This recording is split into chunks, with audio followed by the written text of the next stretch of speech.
Good afternoon दोस्तों, मैं आपका स्वागत करता हूं अपने पढ़ाई लिखाई यूट्यूब चैनल पे। और रीजनिंग की क्लास है।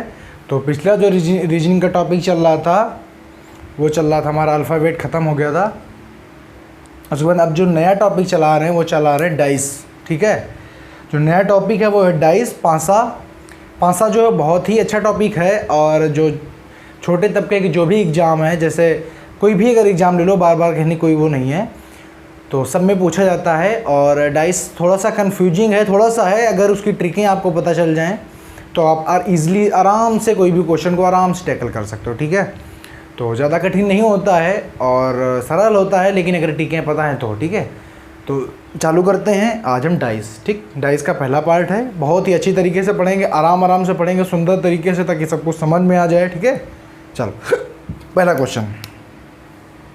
तो डाइस में 3 केस बनते हैं। सबसे पहले कितने केस बनते हैं? 3 केस बनते हैं। अगर केस फर्स्ट की बात करें तो जब केवल सिंगल डाइस हो, क्या हो, केवल एक डाइस दिया गया हो, क्या हो, केवल एक डाइस दिया गया हो, केवल एक डाइस दिया जाए और फिर उसमें कुछ क्वेश्चन पूछे, पहला वाला क्वेश्चन। ठीक, अब देखो केस ये बनते हैं कि जब कभी के जो सेकंड है वो होता है जब कभी एक से ज़्यादा डाइस दे दिए जाए। 1 मिनट, डाइस सही नहीं बनना है। जब कभी क्या हो जाए, एक से ज़्यादा डाइस दे दिए जाएं, जैसे जब कभी 2 डाइस दे दिए जाएं। ठीक है, जब कभी 2 डाइस दे दिए जाएं और आपसे क्वेश्चन का आंसर पूछे तब। फिर जो तीसरा केस बनता है, तीसरा केस ये बनता है कि जब मोर देन 2, क्या, मोर देन 2 मतलब 2 से ज़्यादा, 3 दे दिए जाएँ, 4 दे दिए जाएँ, लगभग बेसिकली 3 तक ही सीमित रहता है, लेकिन और भी दे दिए जाएँ तो आप उसमें अपना हम आगे बताएंगे। तो मोर देन 3, तो इसमें 3 प्रकार के आपको क्वेश्चन पढ़ने हैं कि जब आपको एक पासा दे के आएगा तब आपसे कुछ क्वेश्चंस पूछेगा, जब आपको 2 पासे दे के आएंगे तब आपसे कुछ क्वेश्चंस पूछेगा, और जब आपको मोर देन 2 मतलब 3, 4 दे के आएंगे तब आपसे क्वेश्चन पूछेगा। ठीक है, ये 3 टाइप के आपके क्वेश्चन बनेंगे। अब 3 टाइप में देखना, और चौथे टाइप का आएगा, एक चौथा भी क्वेश्चन आएगा, वो भैया क्वेश्चन आएगा ओपन डाइस का। क्या आपने पढ़ा होगा ओपन डाइस?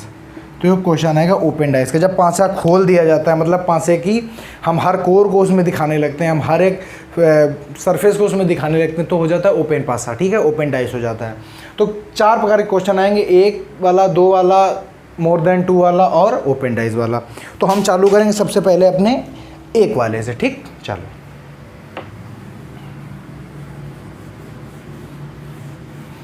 1 वाले में कैसे क्या होता है। तो जब केस फर्स्ट होगा और हमें कितना 1 डाइस दे के आएगा, तो सबसे पहले आपकी जानकारी के लिए बता दूं कि डाइस 2 प्रकार के होते हैं। कितने प्रकार के होते हैं? 2 प्रकार के। एक होता है स्टैंडर्ड डाइस, हिंदी में इसको कहते हैं मानक पासा।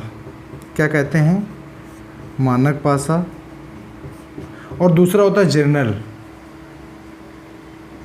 डाइस, जिसको क्या बोलते हैं, सामान्य पासा। अब मानक पासा और सामान्य पासा में अंतर क्या होता है, ज़रा इसके ऊपर गौर फरमाइएगा।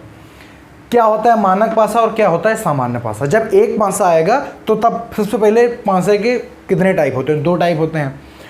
तो देखो स्टैंडर्ड पासा वो पासा होता है जिसमें क्या होता है, जिसमें अपोजिट साइड, जिसमें अपोजिट साइड का जो सम आएगा, जो योगफल आएगा, वो कितना आना चाहिए? योगफल कितना आएगा? 7 आएगा। योगफल कितना आएगा? 7 आएगा। वो स्टैंडर्ड डाइस होगा। या दूसरी भाषा में ये कहें, मान लो जैसे ये डाइस बना हुआ है, समझना, ये जैसे मैंने एक डाइस बनाया तो इसमें लिखा है 2, 3 और 5। मतलब ये है कि कोई भी 2 भुजाएं, इसी कोई भी संलग्न 2 सरफेस, कोई भी 2 सतहों का योग क्या नहीं होना चाहिए? 7 नहीं होना चाहिए। अगर 7 हो गया तो वो क्या हो जाएगा? स्टैंडर्ड पासा ना होकर जनरल डाइस हो जाएगा। देखो यहाँ पे आपने देखा 5 और 2 7 हो रहा है, जो कि 5 और 3 5 2 3 5 हो रहा है, 5 3 8 है, लेकिन 5 और 2 क्या हो रहा है? 7 हो रहा है। तो अगर इनका दोनों का योग अगर 7 होगा, यहाँ पे मैंने लिखा है यहाँ पे मैंने लिखा है कि अपोजिट साइड का योगफल, अपोजिट साइड का जो सम होना चाहिए वो 7 होना चाहिए, ना कि संलग्न, ना कि क्या संलग्न भुजाएं। ये संलग्न भुजाएं बोल रहा हूँ, संलग्न क्या सरफेस, मतलब जो सरफेस दिख रही हो, जैसे ये 2 3 5 वाली सरफेस दिख रही है, आपने बचपन में लूडो तो खेला होगा ना, तो ये जो सरफेस दिखेंगी, जो सरफेस दिखे उनमें से किसी का योग क्या नहीं होना चाहिए, किसी का योग 7 नहीं होना चाहिए। तो ये जैसे 7 है तो ये क्या है, ये जनरल डाइस है, समझ गए, ये वो वाला पासा नहीं है। और अगर इसी में क्या करें, अगर इसी में चेंजमेंट करके दिखाएं तो देखो,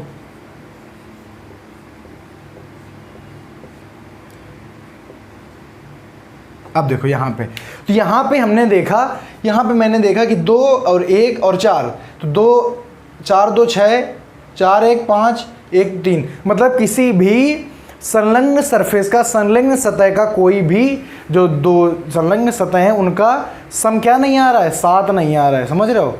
अब देखो, तो स्टैंडर्ड पासा क्या होता है, स्टैंडर्ड पासा बताता है कि अगर आपको एक पासा दिया जाए, अगर उसकी जो भी सरफेस दिख रही हो उनमें से किसी दो का योगफल 7 ना आ रहा हो, तो आप समझ जाइएगा ये कैसा पासा है, स्टैंडर्ड पासा है। तो स्टैंडर्ड पासा जो होता है उसमें 1 के अपोजिट में होता है क्या 6, मतलब कुल टोटल कितना आ चाहिए 7, 2 के अपोजिट में होता है 5 और 3 के अपोजिट में होता है 4।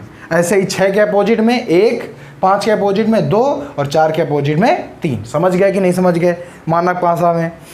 तो जब भी अगर आपको, आप पहले चेक करेंगे, आपको जब पता चल जाएगा कि जी हाँ ये मानक पासा है, तो आप अपने आप से इसके अपोजिट क्या करोगे, लिख दोगे। 1 का अपोजिट 6, 2 का अपोजिट 5 और 3 का अपोजिट 4। समझ गए। अब देखो, अब जनरल डाइस सामान्य पासा क्या होता है, तो ऐसा पासा जिसके 2 संलग्न सतहों का योगफल 7 हो, ऐसे पासे को बोलते हैं सामान्य पासा। अगर इसकी सामान्य पासे की बात करें तो ये जैसे ये है,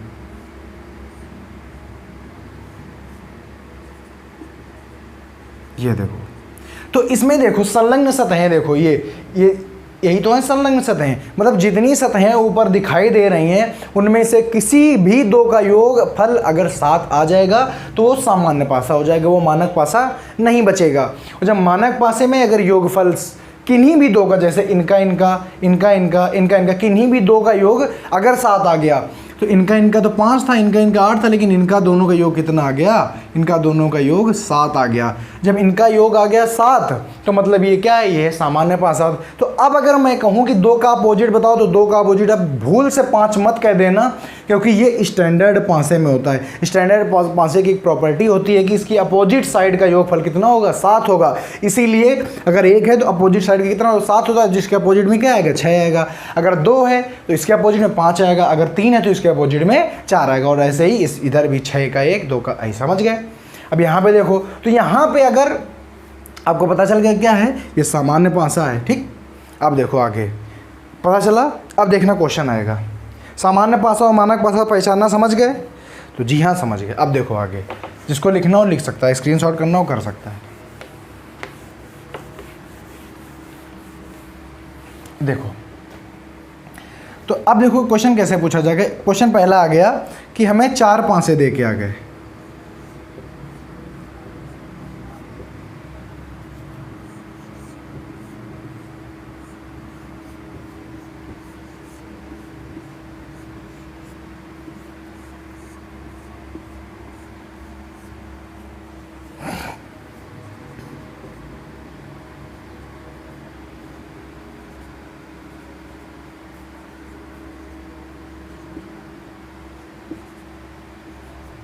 अब इसमें कहा गया कि अब इसमें ये बताइए कि कौन जनरल पासा है और कौन क्या है, स्टैंडर्ड पासा है, ठीक है, कौन मानक पासा है और कौन सामान्य पासा है। तो यहाँ पे हमने जाके देखा, सबसे पहले वाले में जाके देखा, तो तुमको पता है कि मैंने बताया है, ध्यान से सुनो, मैंने बताया है कि मानक पासा वही पासा होता है जिसमें दी हुई सारी सतहों में से किसी भी 2 का योग 7 ना हो।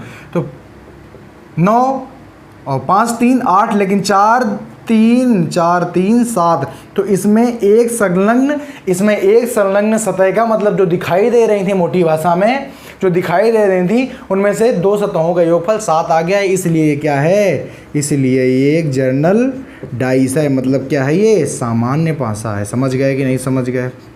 ठीक, अब देखो आगे। वैसे इसमें किया, इसमें भी हमने चेक किया तो सर 5 2 7, तो ये भी क्या हो गया, सामान्य पासा हो गया। मतलब किन्हीं भी दो सतहों का योग अगर 7 आ गया तो सामान्य पासा हो जाएगा। हमने इसमें देखा जाके सर 5 3 2 5 5 2 7, फिर से 7 हो गया, तो ये क्या हो गया, ये भी हो गया सामान्य पासा। लेकिन जब इसमें देखा जाके तो सर 1 2 3 6 और 5, तो सर ये जो पासा है इसमें किसी भी जो भी हमें सतह दिख रहे हैं उनमें किसी भी सतह का योगफल 5 नहीं है, इसलिए क्या है, इसलिए ये मानक पासा है या स्टैंडर्ड डाइस है। समझ गए कि नहीं समझ गए? क्या है ये, मानक पासा है। तो इनमें बस इसी टाइप के क्वेश्चन पूछे जाएंगे आपको, पहले वाले में इसी टाइप के क्वेश्चन पूछे जाएंगे कि आपको क्या निकालना होगा, आपको वहाँ पे ये पता करना होगा कि कौन मानक है और कौन क्या है और कौन सामान्य पासा है। ठीक है, अब देखो आगे क्वेश्चन, समझ गए? चलो आगे। तो अभी तक आप लोग मानक और सामान्य मेरे हिसाब से पहचानना समझ गए होंगे। अब देखो आगे, आगे एग्जाम्पल कैसा आएगा। आगे आ गया, सवाल पूछा गया,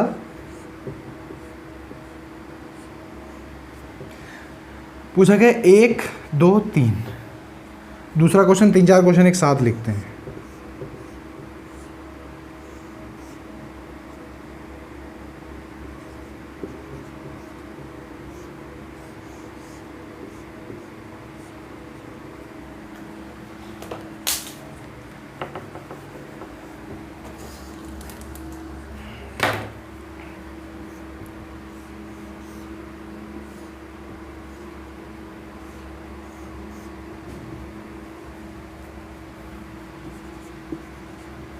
ठीक, पहले वाले क्वेश्चन में सवाल आपसे पूछा गया कि व्हाट इज अपोजिट टू 3, पहले वाले में क्वेश्चन पूछा गया। दूसरे वाले में पूछा गया कि व्हाट नंबर अपोजिट टू 6। समझ गए, ये पूछा गया। और चौथे वाले में आपसे पूछा गया कि व्हाट नंबर अपोजिट टू 4। समझ गए, इतने क्वेश्चन पूछे गए। तो अब क्या हुआ, सबसे पहले बेटे क्या देखते हैं, सबसे पहले देखते हैं, पहला क्वेश्चन है, ये दूसरा है और ये तीसरा है। समझ गए, सबसे पहले देखते हैं कि पासा कैसा है। तो हमने इसमें जाके देखा तो इसमें सर पता चला कि सर कोई भी जो सरफेस दी हुई है उनमें किसी दो का योगफल 7 नहीं आ रहा है, इसलिए क्या है, ये एक मानक पासा है। और जब मानक पासा है सर, तो आपने बताया है कि जो भी भुजा दी हुई होती है, जैसे एक दी है तो इसकी जो अपोजिट भुजा होगी इनका और इसका योग कितना आएगा, 7 आएगा। सर आपने बताया कि एक का अपोजिट क्या होगा, तो सर आपने बताया एक का अपोजिट 6 होगा, 2 का अपोजिट सर 5 होगा और 3 का अपोजिट 4 होगा। मुझसे क्वेश्चन में पूछा गया है कि व्हाट इज अपोजिट टू 3, क्या पूछा गया है, व्हाट इज अपोजिट टू 3, तो बताओ कौन हो जाएगा, तो हो जाएगा 4। यहाँ से आंसर क्या आ गया, यहाँ से आंसर आ गया 4। समझ गए। नीचे वाले में फिर से चेक किया, मैंने कहा ये चेक करके बताओ कि क्या एक मानक पासा है। आपने देखा 4 2 6, 6 4 10 और 6 2 8। सर जी हाँ, मानक पासा स्टैंडर्ड डाइस है। मैंने क्या बताया था कि सर आपने बताया था कि 1 का 6 होगा तो 6 का अपोजिट 1 होगा। आपने बताया था 4 का अपोजिट 3 होगा, 3 का अपोजिट 4 होगा। आपने बताया था 2 का अपोजिट कितना होगा, 5 होगा और 5 का अपोजिट 2 होगा। सर 6 का पूछ रहा है तो 6 का अपोजिट 1 हो जाएगा, आपका सही आंसर आ जाएगा। बात समझ गए। तीसरे में गए, तीसरे में मैंने कहा चेक करके बताओ बेटे क्या है। तुमने चेक करके बताया सर 4 3 7। सर ये तो सर जनरल पासा हो गया, जनरल डाइस हो गया। तो अब यहाँ पे क्या करेंगे, तो इसमें क्या रहा है कि बताओ 4 का अपोजिट बता दो कितना होगा। देखो, तो जब भी कभी जनरल पासा हो जाता है तो हमेशा याद रखना कि ये जो चारों नंबर दिए गए इनमें से कोई एक दूसरे का अपोजिट तो होगा नहीं। मतलब 4 3 और 5 ये हमेशा कैसे रहेंगे, एक साथ रहेंगे। एक साथ का मतलब ये है कि ये एक दूसरे का अपोजिट कभी नहीं होंगे, क्योंकि ये सब डिस्प्ले हो रहे हैं, दिखाई दे रहे हैं। तो अपोजिट कौन कौन हो सकता है, तो सर 1 हो सकता है, या तो 2 हो सकता है और या तो 6 हो सकता है कि नहीं हो सकता है। तो चूंकि ये जर्नल डाइस है, अगर स्टैंडर्ड डाइस होता तो उनमें एक रूल है कि अपोजिट साइड और मतलब साइड और अपोजिट साइड का जो कितना होगा 7 होगा, लेकिन इनमें तो ऐसा कुछ नहीं है। तो इनमें आप ये डिसाइड नहीं कर सकते हो कि 4 का अपोजिट क्या होगा। तो अगर आपको लिखना है तो क्या लिखोगे आप कि 4 का अपोजिट क्या क्या हो सकता है बताओ। तो 4 का अपोजिट 1 भी हो सकता है, 2 भी हो सकता है या 6 भी हो सकता है, कोई भी डिसाइड नहीं है। अगर हम बात करेंगे 5 की, तो 5 का भी क्या हो सकता है अपोजिट, 1 हो सकता है, 2 हो सकता है, 6 भी हो सकता है, कोई हो सकता है, क्योंकि यहाँ पे कोई भी डिसाइड नहीं होता है। समझ गया कि नहीं समझ गया। अब लेकिन बेटा अगर यहाँ पे हम बात कर लें कि ऑप्शन पे आप कैसे काम करो, ये दोनों आ गए आपको, यहाँ पे हटाते हैं, इसको पढ़ाते हैं। देखो यहाँ पे ऑप्शन पे काम कैसे चलेगा।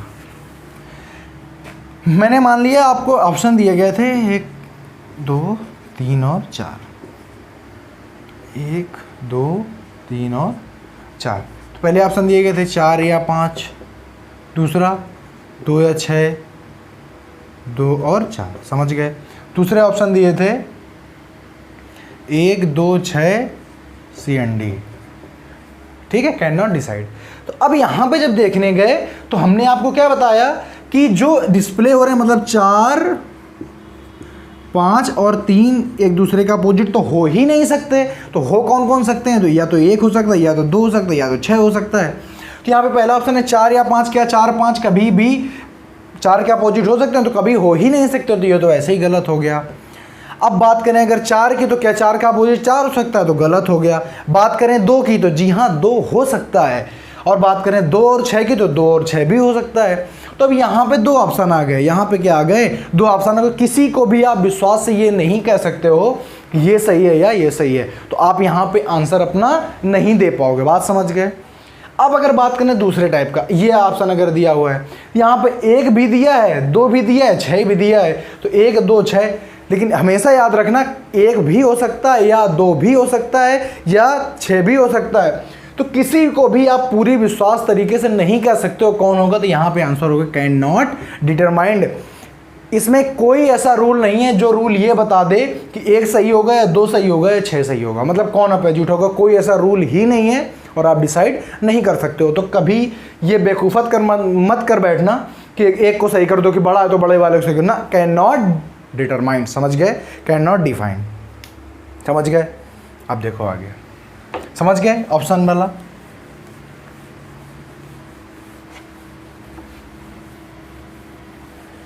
देखो आगे अगला क्वेश्चन कह रहा है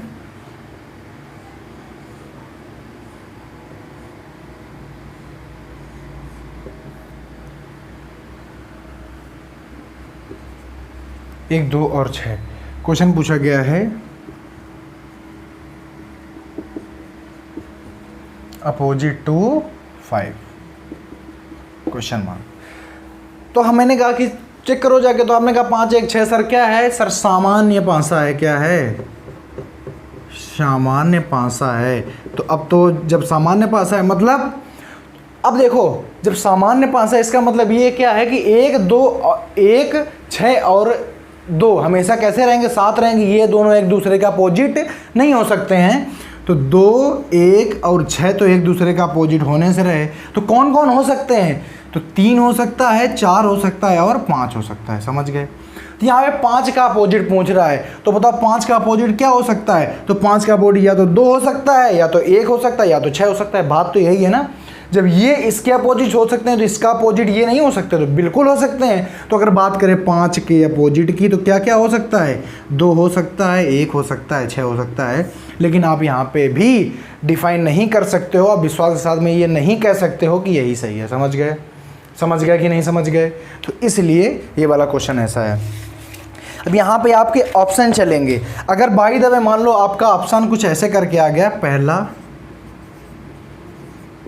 आपका आसान करके आ जाए कैसे, 3 4 5 और 2, तो 3 तो होगा नहीं चूंकि इसी के साथ में आएगा, 4 भी नहीं होगा और 5 का 5 होता नहीं है, तो 2 क्या हो जाएगा, सही हो जाएगा। अगर ऑप्शन आया तो ये जो डाइस है, जो सामान्य पासा है, जो जनरल डाइस है, इसका आंसर हमेशा और हमेशा किस पे डिपेंड करता है, हमेशा डिपेंड करता है आपके ऑप्शन पर। अगर आपका ऑप्शन सही सटीक अगर उसमें आ गया तो आप सही कर दो, अदरवाइज सही नहीं कर पाओगे। समझ गए। तो आपको ऑप्शन देखना पड़ेगा, ऑप्शन में कैसे कर रहा है। समझ गए। तो यहाँ से हमने आपको बताया कि जब सिंगल पासा होगा, केस फर्स्ट बताया, तो उसमें कितने टाइप के क्वेश्चन बनेंगे मैंने आपको बताया। समझ गए आप। अब देखो, अब चलते हैं। तो मैंने क्या क्या बताया, मैंने बताया कि सबसे पहले कि सामान्य डाइस, स्टैंडर्ड डाइस और जनरल डाइस कैसे पहचानोगे, सामान्य पासा मानक पासा कैसे पहचानोगे, फिर उनमें आप अपोजिट अगर पूछा जाए तो कैसे लिखोगे। समझ गए। जनरल सामान्य पासे में आप अपोजिट को डिसाइड नहीं कर सकते हो, वो किस में डिपेंड होता है, ऑप्शन पे डिपेंड होता है। अगर ऑप्शन आपका आ गया तो सही कर लोगे, अगर ऑप्शन नहीं आया तो नन ऑफ दीज या कैन नॉट डिफाइंड, या आप अपने हिसाब से कर लोगे। समझ गए। अब चलते हैं केस नंबर 2। क्या चलते हैं, केस नंबर दूसरे में। केस नंबर दूसरा क्या था कि अगर दो पासे एक साथ में आए, when only 2 positions are given, when only 2 positions are given। मतलब जब दो, देखो जब भी कभी दो पांसे बने होते हैं तो इसका मतलब ये नहीं होता कि दोनों पांसे अलग अलग हैं। समझ रहे हो। उसी पांसे का क्या होता है, एक पांसा जैसे हमने लिया ऐसे फेंका, पहले कुछ आया, दोबारा उसे फेंका, दूसरा कुछ आया। तो जब भी कभी एक से ज़्यादा पांसे होते हैं तो इसका मतलब ये नहीं कि हर बार नया पांसा नहीं, उसी का क्या है, दूसरा प्रतिरूप, मतलब दोबारा दूसरे तरीके से फेंक दिया गया। याद रखिएगा, ठीक है। तो अब देखो, अगर ये आएंगे तो क्या होगा, तो इसमें देखो 3 केस बनेंगे। कौन कौन से बनेंगे, 3 केस बनेंगे। कैसे बनाता हूँ, देखो 3 केस कैसे बनेंगे इसमें। और ये सबसे ज़्यादा मोस्ट इंपॉर्टेंट है, इसको आपको समझना बेहद आवश्यक है। ठीक है, आप इसको समझ गए, आप समझो पूरा आपको डाइस आ गया।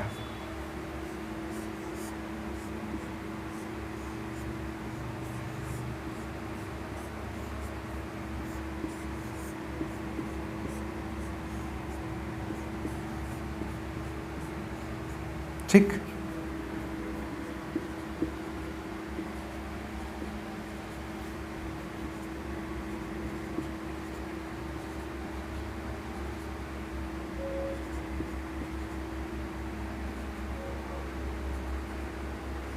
देखो सबसे पहले जो केस बना वो केस ये बना कि only 1 is common, only 1 number 1 is common पहले बना।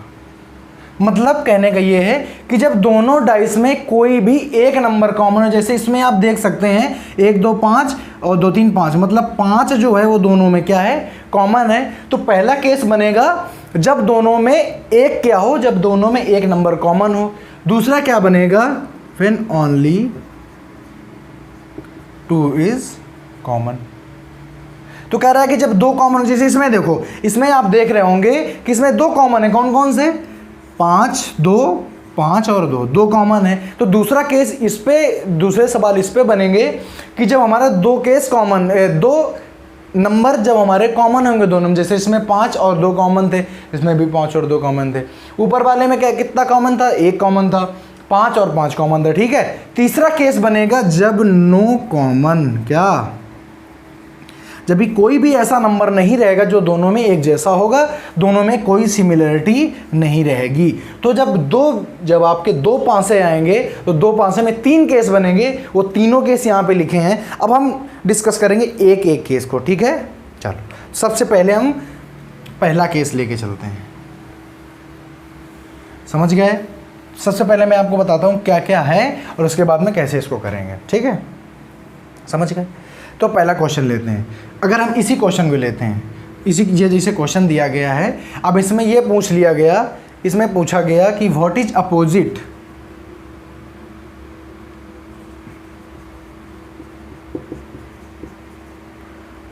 टू 5। मान लो पूछ लिया गया कि 5 के अपोजिट में क्या होगा। अब आप कैसे करेंगे, देखो इसको देखो, इसको देखो। सबसे पहले आप ये देखो कि इसमें कॉमन क्या है। तो आपको पता चला कि सर 5 कॉमन है, तो दोनों लिख लो। लिख लिया 5 5 दोनों का, इसका भी 5 इसका भी 5 लिख लिया। अब आपको क्या करना है, आपको करना ये है कि जहां से 5 लिखा हुआ है उसके क्लॉकवाइज कैसे जाना है, क्लॉकवाइज। तो ऐसे ही तो चलती है घड़ी, ऐसे ही चलती है घड़ी। तो क्लॉकवाइज जो भी नंबर है उनको लिखते जाओ। तो क्लॉकवाइज में पहले कौन आता है, 1 आता है, फिर कौन आता है, 2 आता है। और सेम इसको भी क्लॉकवाइज में लिख लो। तो क्लॉकवाइज में पहला नंबर कौन सा आएगा, तो पहला आएगा नंबर आएगा आपका 4 और दूसरा क्या आएगा, 3 आएगा। समझ आ गया। आपने क्लॉकवाइज लिख लिया, अच्छी बात है। जब आपने क्लॉकवाइज लिख लिया तो अब सीधा सीधा आपका आंसर आ गया कि जो भी नंबर जिसके नीचे पड़ेगा, जो भी नंबर जिसके नीचे पड़ेगा वो उसका क्या होगा, अपोजिट होगा। समझ गए?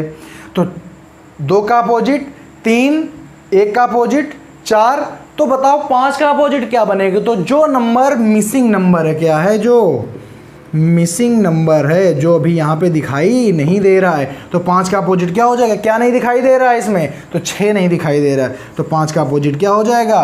6। तो यहाँ पे आंसर क्या आ जाएगा? आंसर आ जाएगा 6। बात समझ में आई कि नहीं आई? बात समझ में आ गई? ठीक है, बात समझ में आ गई। क्या करना है, देखो डाइस दोनों ये देखना है कितने कॉमन है। आपको पता चला कि 1 कॉमन है, जो भी कॉमन है उसको यहाँ पे लिख लिया। अब क्या करना है, जहाँ से कॉमन है वहाँ से क्लॉकवाइज जाना है, ना कि एंटी क्लॉकवाइज। कहाँ जाना है? क्लॉकवाइज। तो क्लॉकवाइज चले तो क्लॉकवाइज में पहले 1 आया, फिर 2 आया, तो पहले 1 लिखा फिर 2 लिखा। समझ गए? सेम इसमें भी क्लॉकवाइज जाना है, तो क्लॉकवाइज चले तो पहले 4 आया, दोबारा में 3 आया, मैंने लिखा 4 और 3। अब जो नंबर जिसके नीचे पड़ेगा वो उसका अपोजिट, तो 2 का अपोजिट 3 और 1 का अपोजिट 4।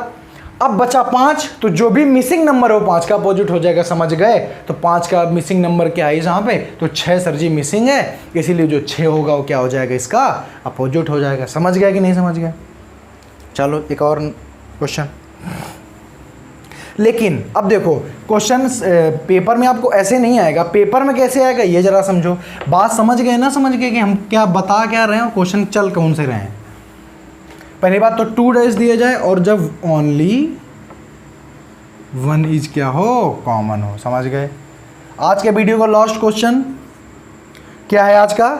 कह रहा है अगले 5 से बने हुए हैं।